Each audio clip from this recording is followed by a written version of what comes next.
Okay, family. So today we're gonna make a marinade, okay? Like a seasoning marinade to go in the canning process with your drumsticks. This is gonna be called the apple juice marinade chicken, okay? So I'm gonna show you step by step how I do it, and and it's gonna be really simple, okay? It's gonna be really simple. You can do this on the grill. You could do this in your oven. I'm gonna do it so I can have it in my canning jars on the shelf. So that way, if I want to make some rice, I can have that with some rice and so forth and so on. So this series is gonna be nothing but chicken, okay? Because I got to do away with all this chicken. It's a lot of chicken, a lot. When I say a lot of chicken, I was gifted two big old boxes. I mean, when I say boxes, big boxes of fresh drumsticks. Okay, so we're gonna be making up all kind of different recipes when it comes to this chicken. So have your pen and paper ready. I'll have the recipe in the bottom of the description box down below, so that way you will have your very own apple marinade, okay? Apple juice marinade chicken. Marinated chicken. Yes.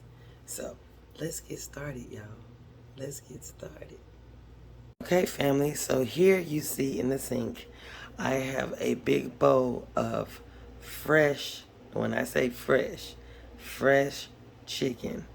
I was gifted two big boxes of drumsticks, and so Tabitha washed all the chicken, cleaned them all up, and we had let them sit in some water, and so we drained the water off of them, and so now I'm getting ready to take this chicken and put it in some Ziploc bags and put some marinade on it and let it sit overnight.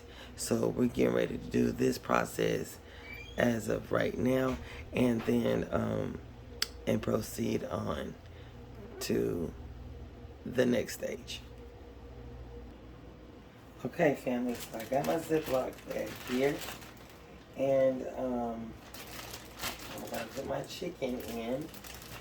I have my gloves on because I do not want to put my hands all on this chicken, because I feel like that is not all clean when I'm washing my hands and sterilizing them and stuff. When I get ready to wash my hands, I just feel like I'm not having them in there. So I'll put some chicken in here.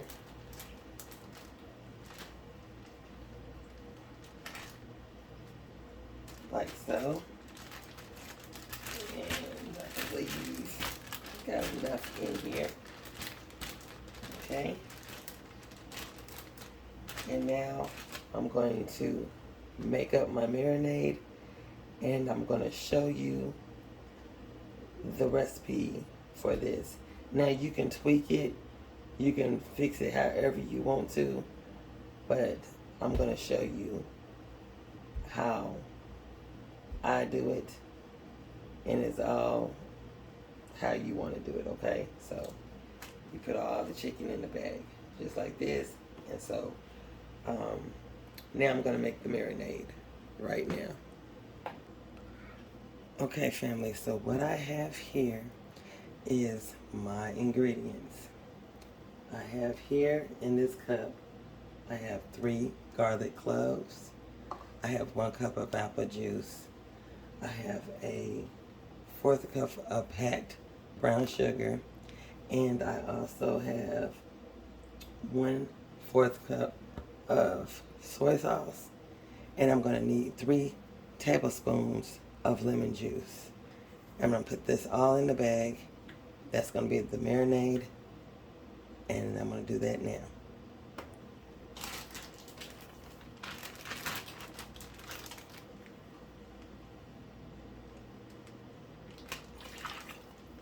Got the apple juice. I have my garlic cloves, 3 of them. 3 garlic cloves.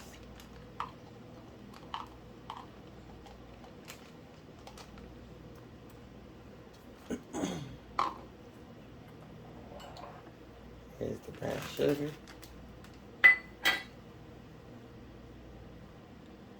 Here's the soy sauce. And I'm going to do 3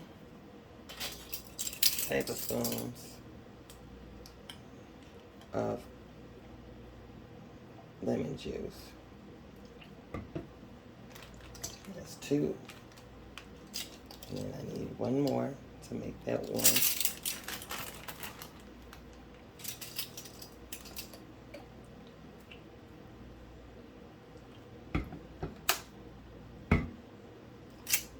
That's 3 tablespoons. You're going to close this bag up. Make sure all the air is out of it.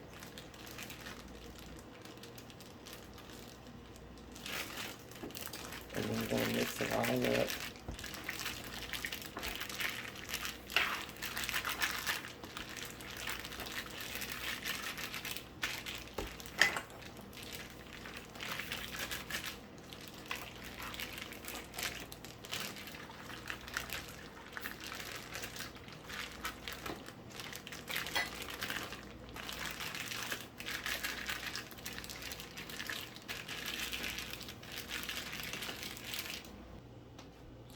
You will have all this mixed up. After you get all your marinade mixed up into your bag, you're going to sit it in the refrigerator for 24 hours. And that's what I'm going to do. Okay?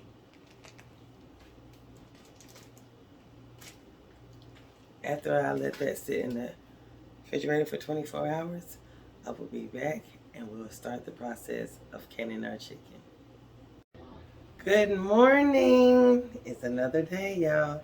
And it's time to get some canning going on. And so we're getting ready to get started with that after I drink my little cup of coffee. So stay tuned.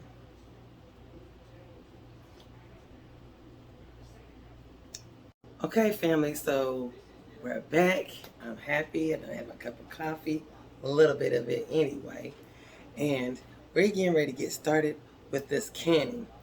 Now, as I was doing my research over 5 years ago on learning how to can, I have ran up on things like, people asking me, well, can you do it this way? Can you do it that way? Which means, can you add seasonings to your chicken? Or can you have, a marinade to your chicken? Yes, and yes. Okay, you can do those things when you're canning your chicken. Okay, but it needs to be raw packed. Okay, you need to do the raw pack style.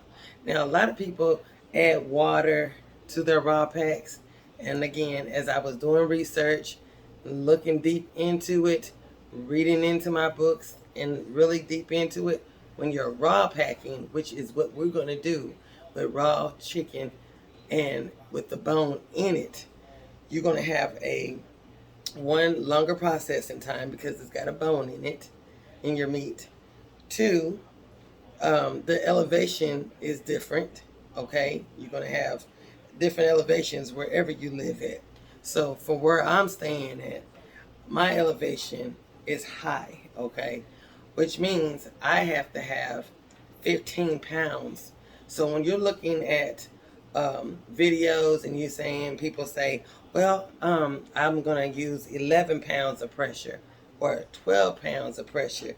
It's all according to their elevation where it's at. So as you're reading, if you need to know what your elevation is in your area, you will go online, and I'll have it down here below or in the description box down below, what you need to go up to, and put in your zip code, and it's what is my elevation. That's pretty much what you're asking.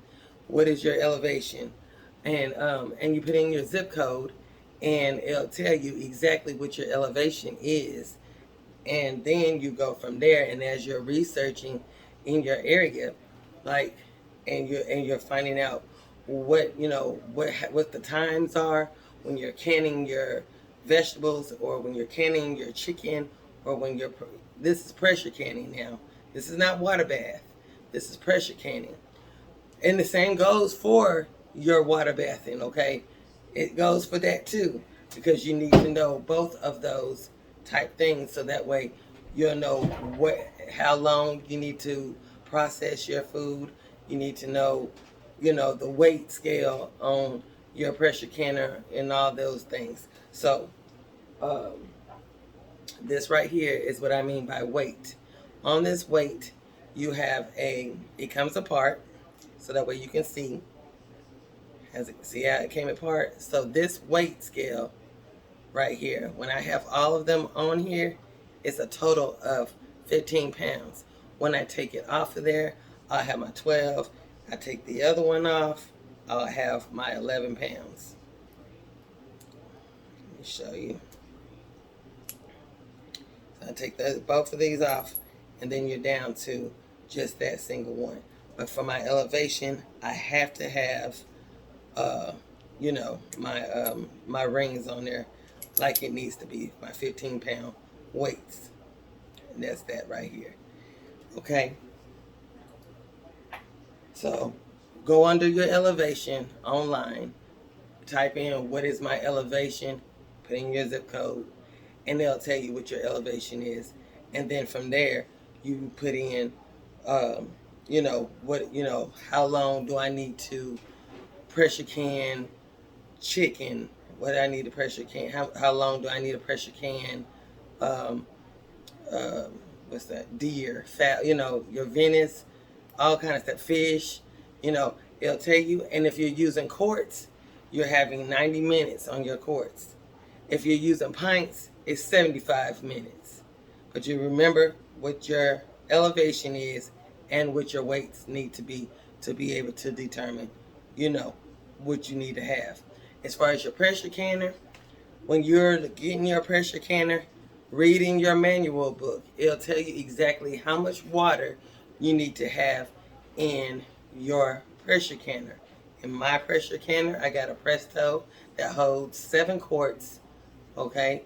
7 quarts, and I believe it's 6 pints as well. It holds those, and also it tells me, it's got a little line inside of there, and it'll tell you, in my book, it says put 3 quarts of water in there. That's what I need to pressure can my to put my stuff in that pressure canner. I need to have 3 quarts of water in there. So you just gonna have to do your research and read it. But as long as I'm doing these videos, I'll walk you through it and show you what I'm talking about. Okay, so I just wanted to get this in before we get started, because there's a lot of people that's out there that wants the pressure can. They're scared it's gonna blow up. It's not gonna blow up on you. It's not gonna do any of those things. You just need to read the manual book and do and follow what it says. If you got a ball book and you're doing a recipe from ball, follow what it says in that book. Okay, we have a lot of rebel canners that are out here. People have been doing it for years. People who haven't been doing it for years. But what gets you is when you're sitting there watching them do it, and you be like, oh, well, I'm gonna do that too. If you do your research, you will see if they're doing it correctly or if they're doing it incorrectly. Sometimes they do it the way they want to, and I follow what the book say. Okay, I try to follow with it. I ain't trying to play. I ain't trying to get botulism. And that's another thing. If you're not canning the correct way, if you're not sterilizing your stuff, your jars, your lids, your bands, and doing everything what the book says, you can get sick. Okay, you can get sick. You can mess up your food in there. You can mess up a whole lot of things. So when it comes to canning, I'm not trying to scare you, because it's fun. It's a fun thing. But follow what it says, okay? Don't try to be out here and thinking, oh, I could do this, I could do this, and I could do this, and have it all messed up, okay? You don't want to do that. So just follow what it says, and after you get the hang of it and things like that, you'll be able to graduate and go a little further. Because that's what I did. I had to research. I started asking questions on Google. You know what I'm saying? I started getting books and started reading. Are you able to do this? Are you able to do that? It'll let you know. No, you can't do it. FDA ain't approving it. Then no. Okay? So guess what? I just left it alone. You feel me? So that's what I want to tell you. So you need to have you some jars, a case of jars, or all according to how many you're going to have for your pressure canner. At least 7 quarts, 7 or 6 pints. I believe it is 6 pints, 7 pints. Okay? That's what's going to fit in mine. You could get some that fits 23 jars. Okay? 23 jars. They got some good canners out there. I just don't have the funds like that yet. But they got some stuff where you can hold more jars inside your pressure canner, okay? You're gonna need a small little saucepan to put your lids in, or your little lids that go on top of your. You will see what I'm doing when I go through the process, so you can see what I'm talking about.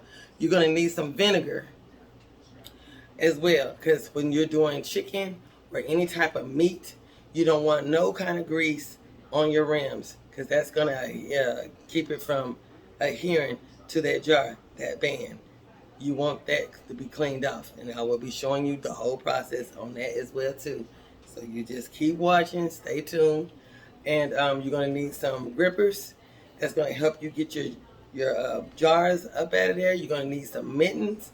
You're gonna need some a nice little towel to put on your canner, because you don't want to have your hot and a cold canner, your jars touching your cold canner, because it can cause it to have a bad effect to it. Cold and hot don't mix, and it's gonna shatter. It might shatter your jars. Okay. You want to check your jars and make sure there's no cracks or no seals or anything like that in it as well. You just want to make sure that everything is legit. When you read your book, it'll tell you all those things, okay? Every last one of the things that I've told you. And if I've missed anything, I will let you know, okay? So let's get started. Okay, family. This is the chicken that's been marinating overnight that I had put on. And that's that apple marinade chicken. Okay? I hope you can see this. This is what it looks like. It's been marinating overnight. And I've done 2 bags of these. Okay? And I got it sitting over here, so I won't be making a mess. I have 7 quart jars. Now, a lot of people use the wide mouth, but this is all I have on hand. Okay, this is what I was able to afford. You can get things in easily using the wide mouth. A lot of people use the wide mouth, but like I said, this is all I can afford at the moment. So this is what I was able to get. The short mouth. Also, with these, you want to check sure that everything is cool with that. Make sure there's no cracks or anything that you can be able to go around there. You want to be able to have their jars washed with soapy hot water, and you want to be able to sterilize them as well too. And another thing I was reading on this, you can wash with soap and water and rinse them out.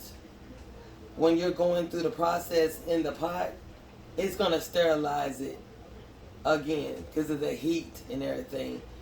So it's going to be sterilized. So if you wash it with soap and water, you're good. You also take your lids, you put them in a pot of warm or hot water. Don't let it boil, just let the water be hot. So you're going to be using, since you're going to be doing raw pack, you're going to do, this is going to be cold, your chicken is going to be cold. The water in your pressure canner is going to be cold. Okay? Everything is going to be cold when it comes to that raw pack. Okay? So, I'm going to quit talking and y'all just sit back and just watch.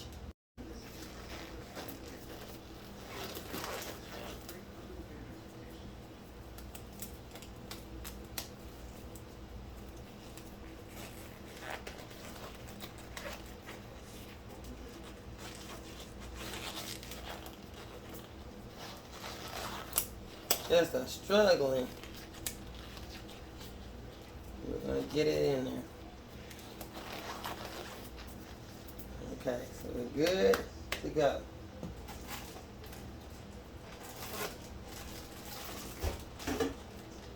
So when you get your chicken, it's going to have the skin on.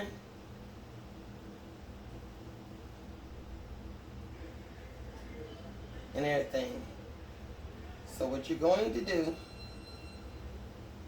is see how many pieces of chicken you can get in here.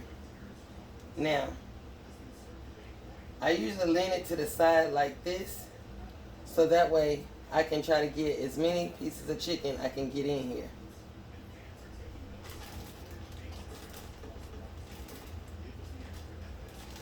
Okay.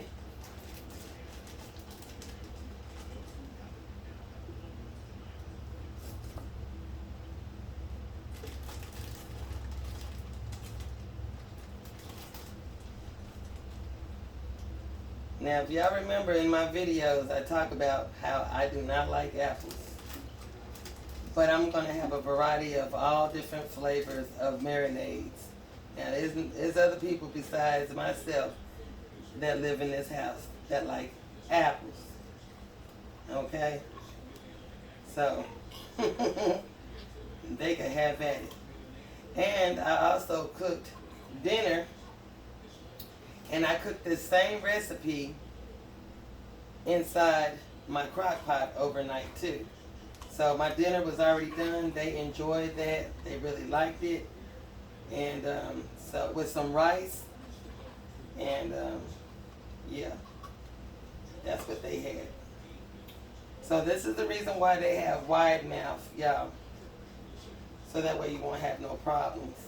It's just this one piece of chicken that wants to act like it wants to lean to the side. Just lean. And I'll do this one. I'll fix that one back up in a minute. But we're going to go ahead and go to the next one.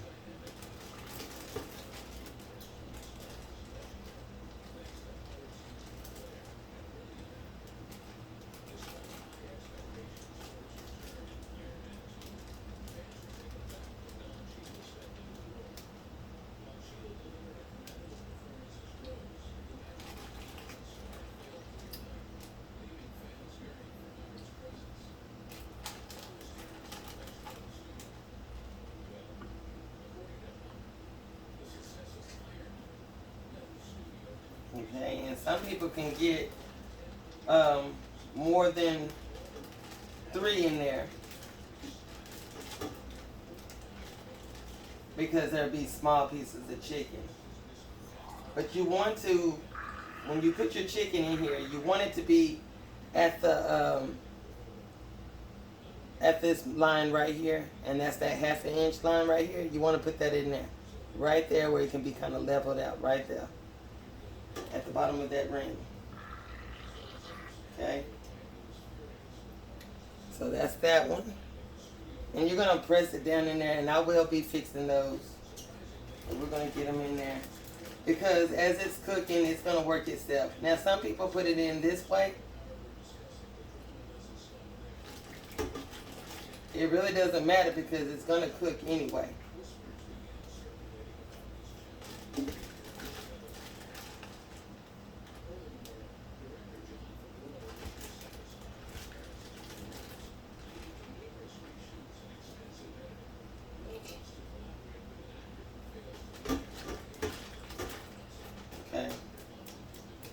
And that looks even better.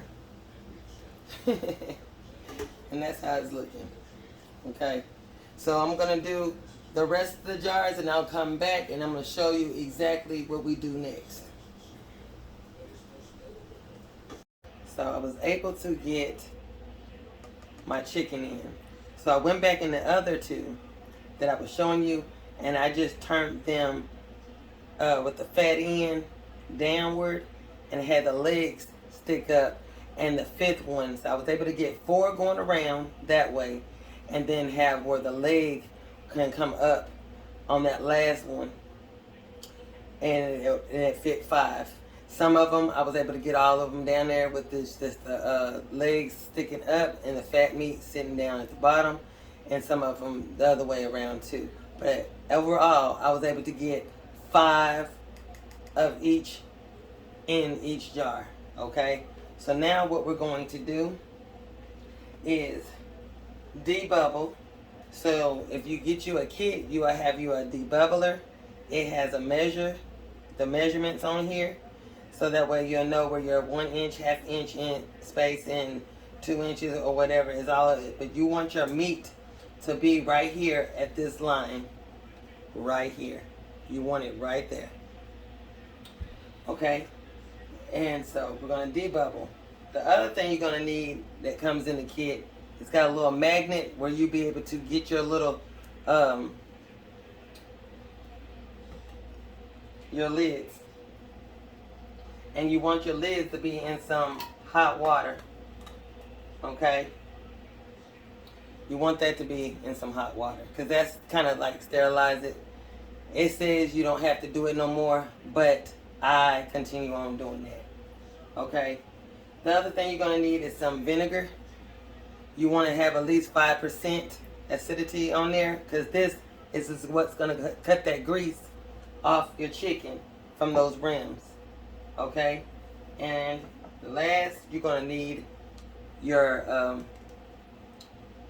I forgot what you call it, but I call it the gripper, but it's another name.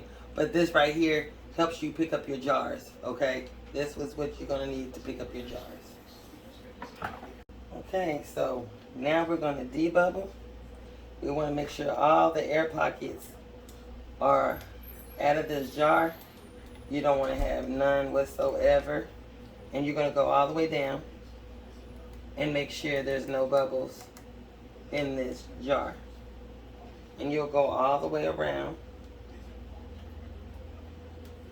You see those bubbles? Let's see if I can bring it up. You see the bubbles? You don't want no bubbles in here. You want to debubble. Okay. Now I'm going to go and do all the jars, and then I'll come back and show you the next step. Okay, family, so now that I have debubbled, I done went in and I got these jars already, but I'm going to show you what I'm talking about. So you get your napkin, you dip it in some vinegar, and you're going to go around your jars. Make sure there's no nicks or dings or anything, no defects on your jars. The vinegar is a degreaser. It's going to make sure all the grease is off the rims of your jars when you're doing any type of meat and any kind of canning that you're doing. You do want to make sure you wipe your jars with vinegar, 5% acidity on your jars, especially when it comes to meat, because you don't want no grease on your jars. Okay, now after all that is done, what you're going to do next is get your little magnet. This will help you pick up your lids, so that way you won't burn yourself trying to get your lids out of there. So you're going to get that. You're going to put it on top like this. Okay? And then you're going to get your band and you're going to put it on here. And you're going to make sure it's going to be fingertip tight. You do not want to tighten it like that. You want it to be fingertip tight. Okay? Do the next one.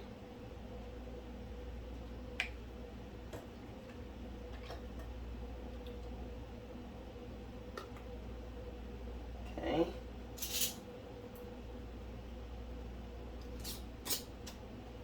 Fingertip tight. Just make sure I did that correctly. Fingertip tight. That's all you want. Got one already in here. You want to be fingertip tight.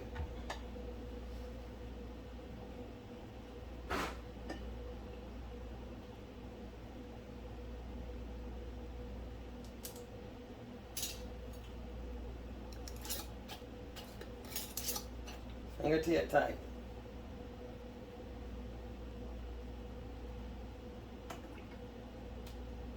And after I get all these on, I'm going to show you the next step.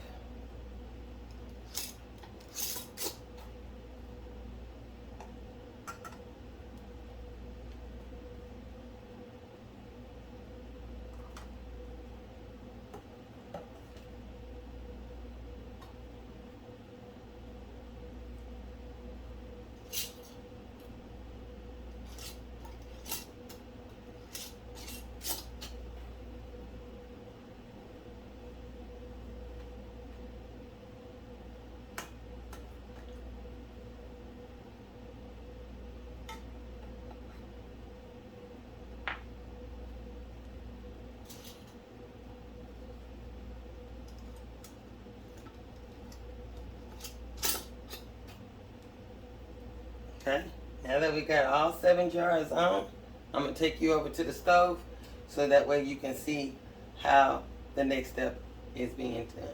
Okay, family, so now you're looking at the pressure canner. Inside the pressure canner, I have my water in it. I put 3 quarts of water in here, and I am going to add a splash of vinegar.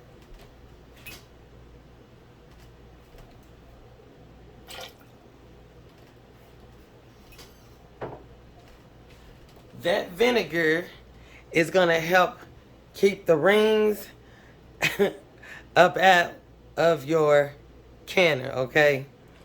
As you can see, I got little rings, but it's still gonna make some rings, but I'm just doing by what the books say, okay?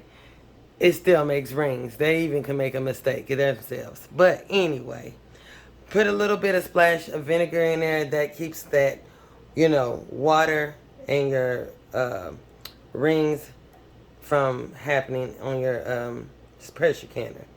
The next thing you want to do is make sure that your pressure canner is leveled and the right size eye for your pot. You want to make sure it's the right eye, the big eye, just for this, okay?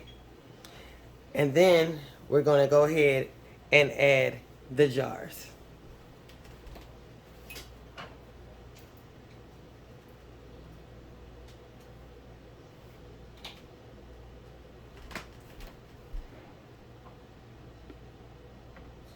Remember, there's code on code.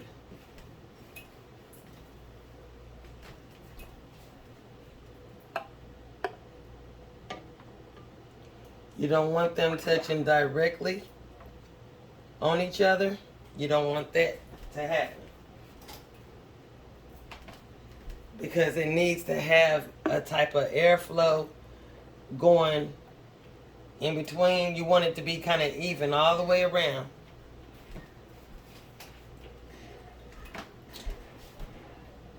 So I'm going to get these in here. I hope you can see this.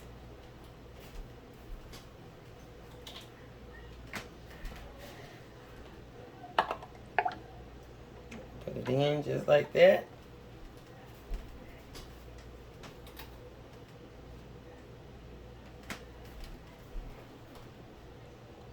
Stick one down in the middle. Okay, you need one more.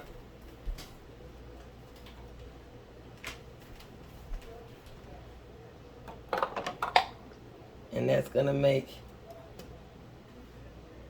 7 quarts.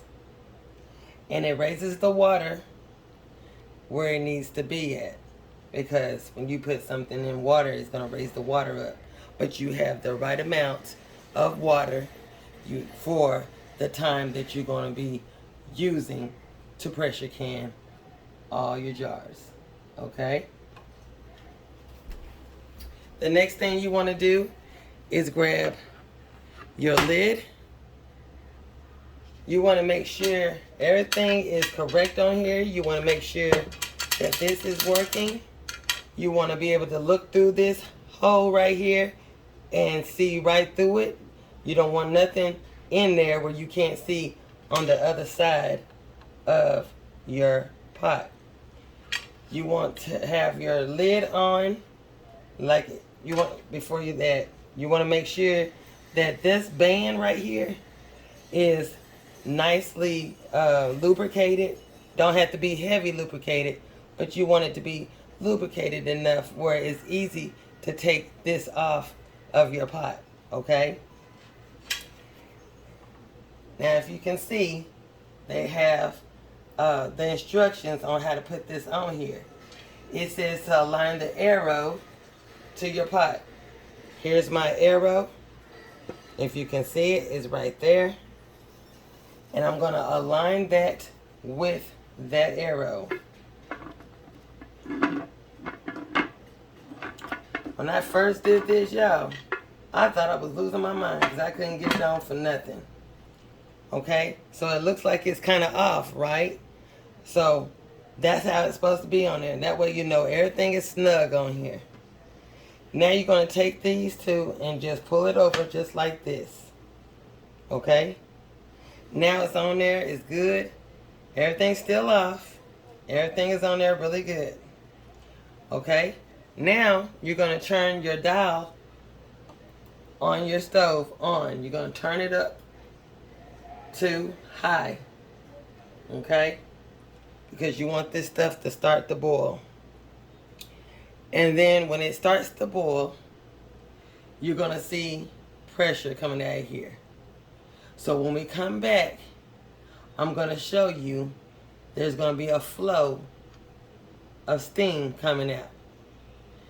All right? And I'll tell you what we're going to do next. Okay? So now we're going to have to bring it up to temperature so this can get hot to get started with the process. So stay tuned. Okay, family. So we're back on, and I wanted to show you a detail on while you're waiting for your steam to vent. You want to have a steady flow. You don't want it to be like a putt-putt and then smooth, a putt-putt and smooth. You want it to be smooth all the way. That way you'll know you got a steady flow. So, take a good look. Do you see it? Where it's a steady flow, or it's got a pause in between? There's a pause in between. You want to have a steady flow. Right through this vent, you want a steady flow. Okay? When it reaches steady flow, I'll come back on and then I'll show you what we do next. Okay, family, so it's reached a steady flow, and what you're going to do is put your timer on 10 minutes, and you're going to count from that 10 minutes, and when that 10 minutes is up, then you're going to put your weight gauge on. So I'll be back after the 10 minutes. Okay, family, so now that it has got down to 1 minute, you see that your little button is up, and it's letting you know that it's about time for you to put your gauge on. And when you put your gauge on, you're going to set your timer for 90 minutes because it is quart jars. Quart jars. If they are pints, it's 75 minutes. But I'm doing quart jars. It's going to take 90 minutes to process this. So as soon as that timer go off, I'll be putting my gauge on there, and then I'll set my timer for 90 minutes on my microwave, because this one don't go up to 90 minutes. I'll have it set on my microwave for 90 minutes. So it is not going to be long. We got a whole minute to go. And we'll be back. Okay, family. The timer went off. I'm going to put my weight on. I'm going to set my timer for 90 minutes. Hit start. And now we're going to start the process. And I'll see you when it's done. Hey, family. So I wanted to come back on here because this is an important, vital information right here. So when you know you done hit your sweet spot and your gauge is jiggling, that's what you want it to do. You want it to have like a steady jiggle, okay? If it's not jiggling, that means it has not reached the temperature it needs to be, okay? As far as the temperature, or for the processing, for it to need to be where it's at, if that makes sense. But once it hits that spot and that bad boy starts going, then you're knowing you're doing everything correctly.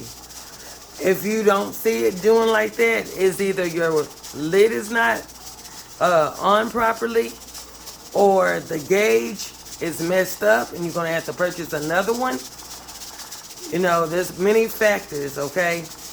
But if it's doing this, you know you're doing it right and it's going to process correctly. If it doesn't do that and you done went through the whole entire process with that being still, you're going to have to start that whole process all over again. So you're going to make sure that this bad boy right here is jiggling like it's supposed to be.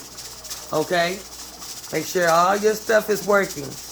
And the only way you'll know if it's working, if you want to do a practice test on it, it says in the manual, do a practice test. You can put you some jars in there with some water in it, put the lid on it, and go through the process to see if it's going to work. If it doesn't work through that whole entire process, you might have a defect on it, okay? So I just wanted to let you know, and I'll be back when the process is over with. Okay, family, it's time for me to turn the eye off, because the timer has went off, and now I'm having to make sure you do not try to open your gauge. Let this go all the way completely down until this drops right here. You want that to drop. And once that drops, you're going to wait an extra 20 minutes, okay? 15 to 20 minutes before you open up this. Do not open it at all, or you will burn your face off due to that steam. You want to wait completely 15 to 20 minutes after it done settled down and everything, okay? And when that is done, I will be back to remove my jars from the candle. So stay tuned. Okay, family, now that I have gotten everything as far as down to where it needs to be, it's not steaming, it's not doing anything, the pan has dropped, all the above, you want to take off your weight like so. And now you want to take off your lid. And when you get ready to take off your lid, you want to pull the lid away from you, okay? Because it still might have a little steam to it. You want to pull it away from you because you don't want to blow no eyebrows off or eyelashes off because of that steam. And you don't want to lose your face. So you don't want to take no chances. So the pen has dropped. Took the weight off. Now I'm getting ready to take off the lid, and I'm going to set that over to the side. We're going to look at our jars, and then we're going to take it and put it over there on the counter, okay? So here it goes. I'm going to take off the lid, pull away, okay, away. You see that stain? Pull away from it. Okay.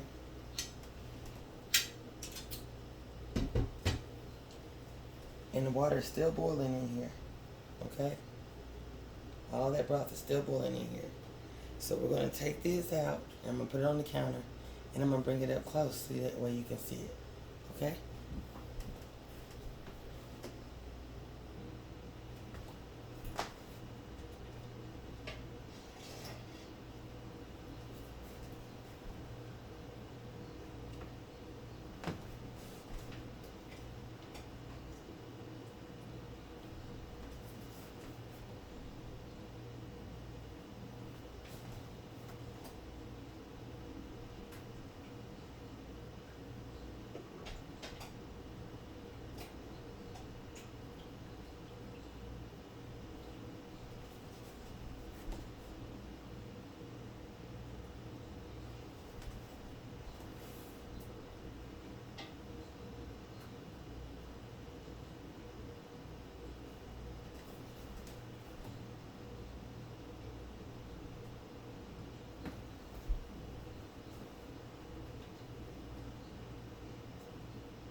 Look how beautiful that is. Just beautiful.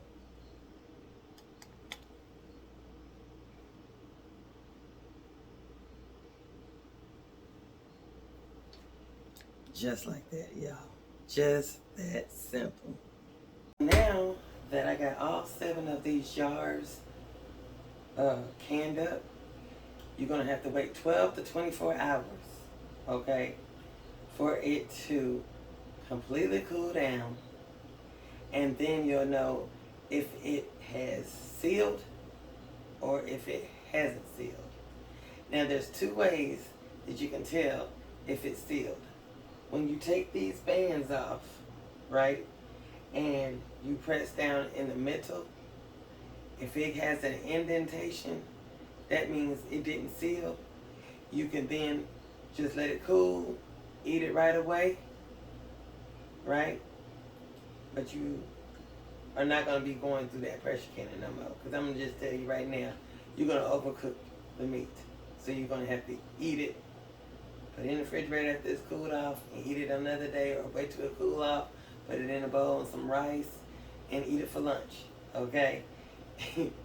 If it has a sturdy fix, where it's not having that indentation, that's one way you can tell that it has sealed. Another way you can tell it has sealed is if you hear popping noises. Now the whole time it was cooling down, I heard nothing but popping noises, and I counted 7, and that's how many I have. And it doesn't mean that it's sealed, okay? It can, that's one. It can trick you. That's what I'm saying. It can sound like it's unsealed, but the only way you're gonna know for sure if it's sealed is when you take this band off. I hope that makes sense to you. All right, but that's 7 quart jars. I was able to get my own chicken in there. I don't have to go buy no canned chicken. When you can can your own chicken, right? And you can have all different flavors of chicken. So, it's 7 jars that's been canned. So, that's all you have to do when it comes to canning your own chicken. It's just that easy. It's that easy. So, try it. You'll be happy you did. You also want to make sure you label and date your jars, and you can do that after you wipe everything down after your 12 to 24 hours of your processing time, okay? Make sure you label and you date them, so that way you'll know what you had in your jars, and you'll know what day that you did this process for your chicken, okay? There you go. 7 jars. So if you like this video, give it a thumbs up, subscribe to our channel, leave a comment down below, and y'all, have yourself a wonderful and blessed day. Bye-bye.